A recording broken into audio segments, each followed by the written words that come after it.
অর্থনৈতিক সমতার ক্ষেত্রে নারীবাদ যে জিনিসটিকে বেশি গুরুত্ব দেয় সেটি হলো উত্তরাধিকার আইন।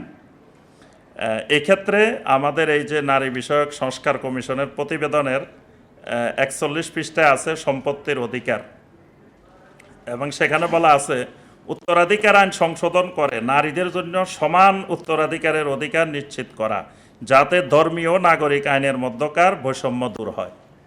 যাতে ধর্মীয় ও নাগরিক আইনের মধ্যে বৈষম্য দূর হয়, মানে এটা দ্বারা বোঝানো হচ্ছে যে ধর্মীয় আইন আর নাগরিক আইন দুইটা ভিন্ন আইন।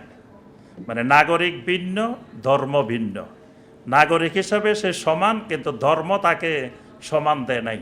এই জন্য ধর্ম আর নাগরিক দুই আইনের মধ্যকার বৈষম্য দূর করা।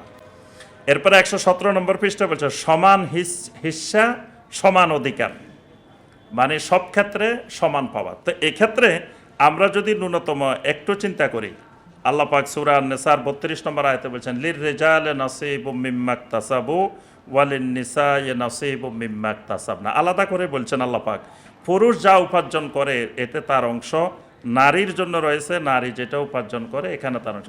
ইসলাম নারী পুরুষ উভয়কেই সম্পদের মালিকানার অধিকার দিয়েছেন, এবং একজন নারীকে তার পিতার সম্পদ, তার মাতার সম্পদ, তার ভাইয়ের সম্পদ, তার বোনের সম্পদ, তার ছেলে, তার মেয়ে, বিভিন্ন দিক থেকে তাকে সম্পদের অধিকার বানিয়েছেন।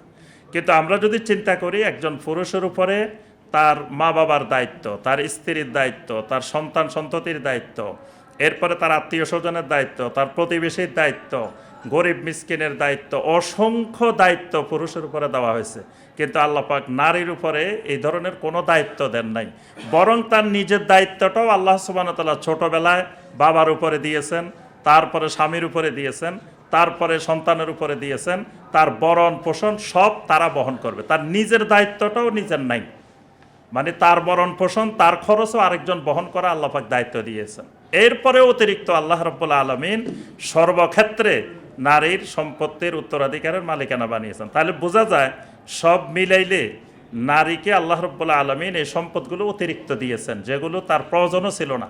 কিন্তু আল্লাহ সুবহানাহু ওয়া তাআলা নারীর সম্মান রক্ষা করার জন্য, নারীকে সামাজিকভাবে প্রতিষ্ঠিত করার জন্য, তার অর্থনৈতিক অধিকার নিশ্চিত করার জন্য এই বিষয়গুলো আল্লাহ পাক দিয়েছেন। পাশাপাশি নারীকে মোহর লাভ করার একটা অধিকার আল্লাহ পাক আরও অতিরিক্ত প্রদান করেছেন।